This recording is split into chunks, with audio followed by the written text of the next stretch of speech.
आज हम सब इंसानी तजुर्बे के सबसे गहरे राज यानी सपनों की दुनिया को समझने की कोशिश करेंगे।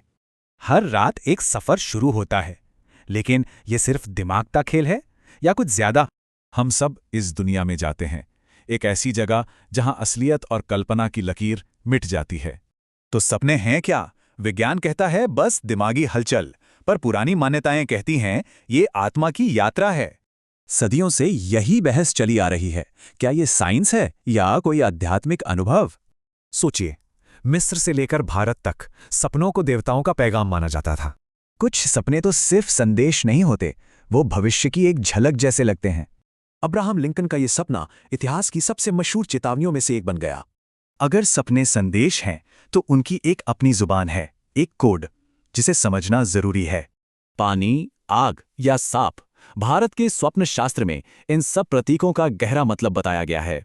एक वैज्ञानिक को तो सपने में ही बेंजीन का स्ट्रक्चर दिखा, एक ऐसी खोज जो सपने से हुई।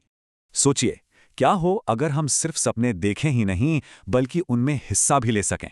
इसे कहते हैं ल्यूसिड ड्रीमिंग, जब सपने में ये पता हो कि ये एक सपना है और उसे हम बदल सकें। पुराने जमाने के योगियों का मानना था कि प्रैक्टिस से सपनों पर पूरा कंट्रोल पाया जा सकता है। कुछ लोग तो ये भी मानते हैं कि सोते वक्त आत्मा शरीर छोड़कर बाहर भी जा सकती है।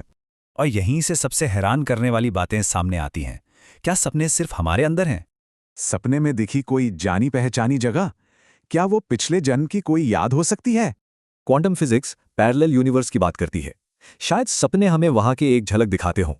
और उन सपनों का क्या जिनमें गुजरे हुए अपने मिलते हैं? क्या वो सच में हमसे मिलने आते हैं? ये राज बहुत गहरा है, पर एक बात तो साफ है, हमारे अंदर एक पूरी दुनिया बसी है। इन संदेशों को समझने के लिए सपनों को याद रखना जरूरी है। जागते ही उन्हें एक डायरी में लिख लें।